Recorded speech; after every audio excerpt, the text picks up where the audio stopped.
Assalamualaikum warahmatullahi wabarakatuh. Sebelumnya terima kasih kepada Bu Laila selaku dosen pengampu pada mata kuliah penelitian operasional 2.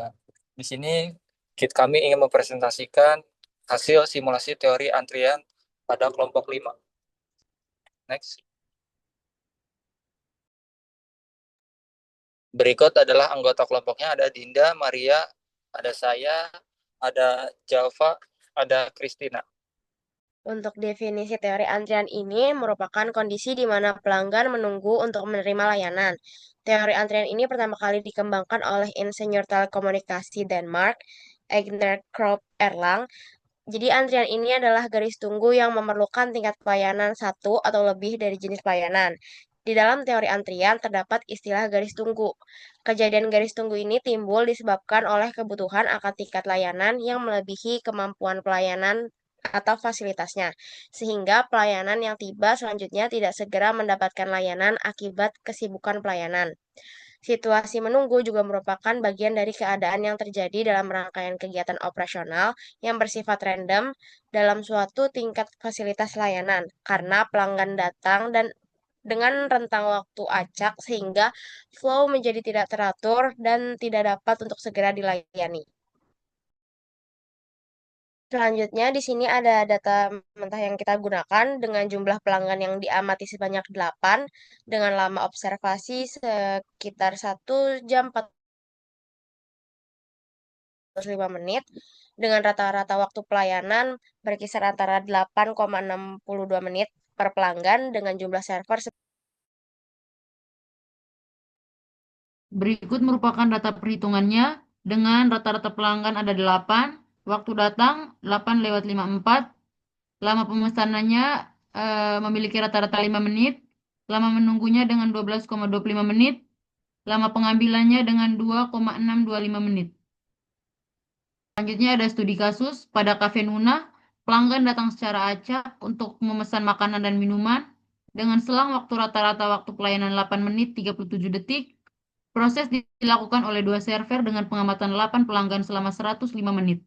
Setelah itu, pelanggan harus menunggu pesanan disiapkan oleh dapur. Waktu rata-rata lama pemesanan tercatat 5 menit, sedangkan rata-rata lama waktu tunggu 12 menit 15 detik, sehingga pengambilan pesanan rata-rata 2 menit 37 detik. Di sini ada rumus perhitungan manual. Yang pertama itu kita hitung tingkat kedatangan pelanggan, yang dimana jumlah pelanggan dibagi sama waktu observasi. Ini masih dalam konversi jam. Akan didapatkan 1,75 jam. Ini konversi kepada pelanggan. Maka 8 pelanggan dibagi hasil yang konversi 1,75 jam itu. Maka akan terdapat 4,57 pelanggan per jam atau 4 sampai 5 pelanggan per jam. Lalu ada tingkat pelayanan yang dimana ini 60 dibagi waktu pelayanan rata-rata. 60 ini berasal dari 1 jam, yaitu 60 menit, itu patokannya. Maka akan menghasilkan 7 dengan tingkat pelayanan rata-rata 7 pelanggan. Lalu ada tingkat pelayanan total, yang dimana 2 dikali 6,95 atau yang tadi 7 pelanggan. 2 ini berasal dari server, maka akan menghasilkan tingkat pelayanan total sebanyak 14 pelanggan per jam. Lalu di sini ada tingkat utilisasi sistem, yaitu 4,57 dibagi 14 pelanggan. Maka akan menghasilkan 0,33 atau 33%. Dengan ini didapatkan waktu tunggu rata-rata di tempat tunggu ialah 33 menit. Ada interpretasinya, yaitu setelah hasil perhitungan manual didapatkan bahwa sistem belum overload, namun penumpukan tetap terjadi karena adanya ketidakseimbangan antar proses, terutama pada tempat tunggu. Karena utilisasi tidak mendekati 1 atau 100%, namun 0,33 atau 33%. Dapat dilihat bahwa proses server berjalan dengan cepat, bottleneck terjadi pada tempat tunggu karena pelayanan atau pengalamannya lebih lambat. Kami akan membuat simulasi dengan pro model. Nah, yang pertama kita klik file terlebih dahulu, lalu kita pilih new, dan habis itu kita ketik judul yang akan kita buat, yaitu antrian pada Nuna Cafe. Nah, setelah itu kita akan klik browse dan kita pilih samples dan kita pilih sesuai dengan apa yang akan kita simulasikan. Lalu kita pilih meters, dan setelah itu kita pilih build dan location-nya. Nah, habis itu kita akan klik region dan kita pindahkan ke bagian layout sesuai dengan tata letak yang kita inginkan. Nah, ini bisa kita pindahin juga. Nah, setelah itu kita beri nama, yaitu pintu masuk. Nah, lalu kita pilih cap-nya itu in. Nah, lalu kita pilih yang first in, first out. Nah, setelah itu kita ambil gambar baru. Nah, itu sebagai kasir pemesanan. Lalu kita bisa tambahin operator. Nah, tetapi sebelumnya yang new-nya itu checklistnya kita klik dulu biar dia nggak baru. Nah, baru kita namain jadi kasir pemesanan dan pembayaran. Nah, setelah itu kita klik lagi checklist biru new-nya. Nah, kita sekarang tambahin tempat duduk untuk pelanggannya. Nah, lalu kita beri nama sebagai tempat duduk pelanggan. Nah, setelah itu kita akan memilih kembali. Nah, tapi kita sebelumnya harus menceklis terlebih dahulu kolom new-nya. Beri nama sebagai tempat pembuatan dan pengambilan pesanan.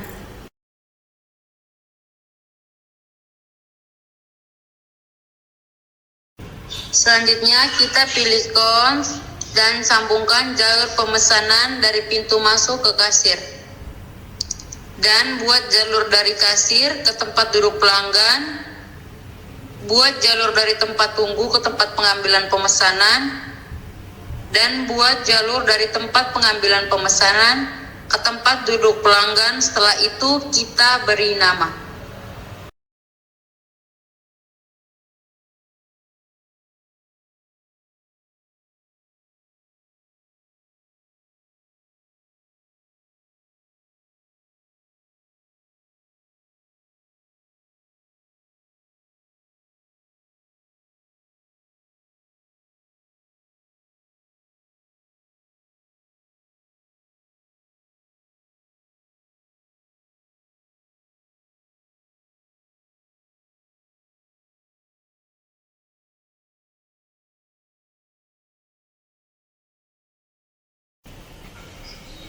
Lalu selanjutnya klik entities, lalu pilih operator sebagai pelanggan 1, dan kita pilih lagi sebagai pelanggan 2 sampai dengan ke pelanggan 8.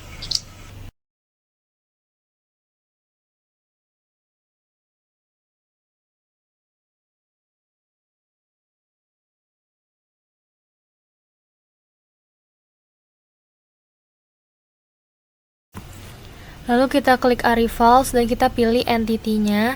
Nah, itu kita klik pelanggan 1, lalu location-nya ke pintu masuk, dan kita pilih quantity-nya. Nah, kita masukin angka 1 saja.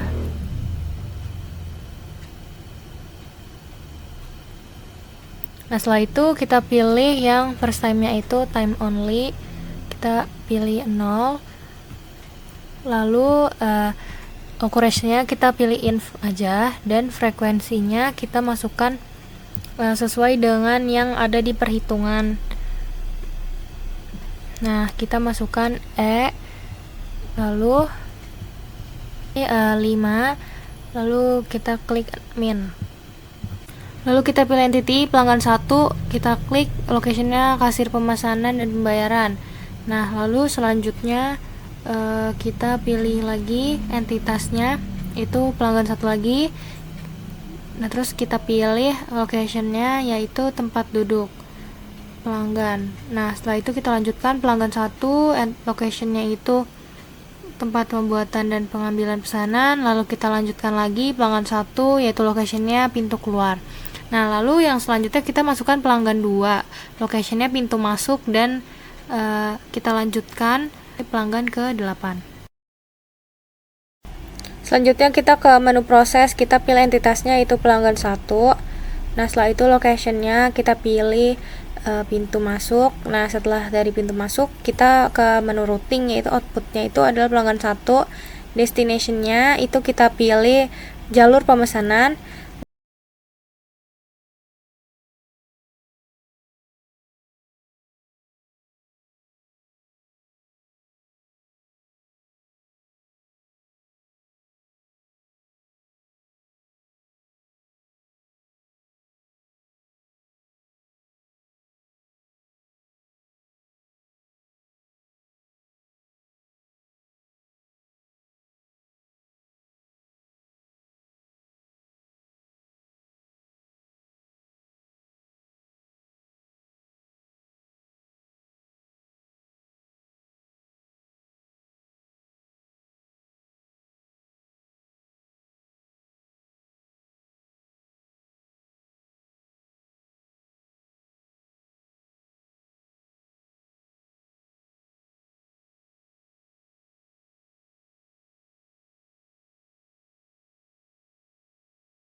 Lalu entitas yang selanjutnya pelanggan 1, location-nya jalur pemesanan, dan routing-nya itu destination-nya adalah kasir pemesanan. Nah, selanjutnya kita lanjutkan lagi prosesnya, itu kita pilih kasir pemesanan, terus routing-nya itu pelanggan 1 dan destination-nya adalah jalur tempat duduk. Nah, selanjutnya kita ke proses, kita pilih pelanggan 1, lalu kita pilih location-nya jalur tempat duduk, dan routing-nya itu destination-nya tempat duduk. Lalu kita lanjutkan kembali ke proses, entitasnya itu pelanggan 1, location tempat duduk pelanggan, routingnya yaitu destination-nya adalah jalur pengambilan pesanan. Nah, selanjutnya kita lanjutkan lagi proses pelanggan 1, location jalur pengambilan pesanan, dan routingnya destination-nya adalah tempat pembuatan dan pengambilan pesanan. Lalu kita lanjutkan lagi ke proses untuk pelanggan 1, tempat pembuatan dan pengambilan pesanan, lalu routingnya kita pilih dan destination-nya adalah jalur balik ke tempat duduk. Itu kita pilih entitas pelanggan 1, location-nya itu jalur kembali ke tempat duduk, dan kita ke routing-nya yaitu pintu keluar.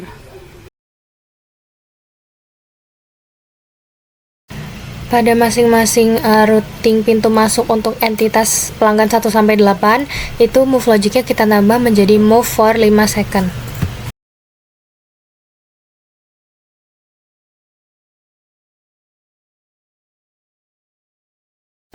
Selanjutnya kita akan run simulasi ini.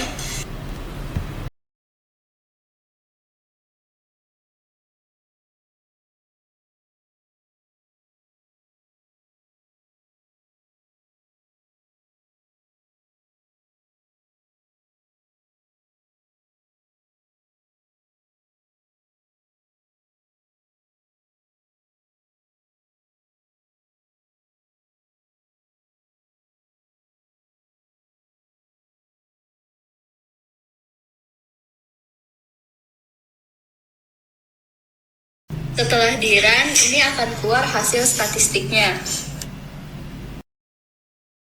Nah, di sini sudah muncul data statistiknya, entitasnya itu sudah terlihat semua seperti pelanggan 1 sampai dengan pelanggan 8, dan juga di sini ada tertera rata-rata pada masing-masing entitas. Lalu di sini ada single capacity location stage-nya juga, ada kasir pemesanan dan pembelian, tempat duduk, dan tempat pembuatan. Nah, lalu di sini ada pada pie chart ini terlihat bahwa in operation itu lebih tinggi daripada waiting dan bloknya. Nah, berikut adalah hasil akhir dari antriannya, di mana simulasi Pro Model memberikan gambaran kondisi sistem yang lebih mendekati keadaan nyata. Simulasi menunjukkan proses kasir pemesanan dan pembayaran memiliki tingkat utilisasi yaitu 50-90%. Sedangkan presentasi tempat tunggu berkisaran 40-50%. Nah, permasalahan utamanya yaitu pada lokasi tempat tunggu yang memiliki tingkat utilitasnya mencapai 100% dengan rata-rata waktu tunggu pelanggan sebesar 33 menit. Hal ini mengidentifikasikan bahwa bottleneck terjadi di tempat tunggu. Perbandingan hasil menunjukkan bahwa analisis manual hanya mampu menggambarkan kinerja sistem secara rata-rata.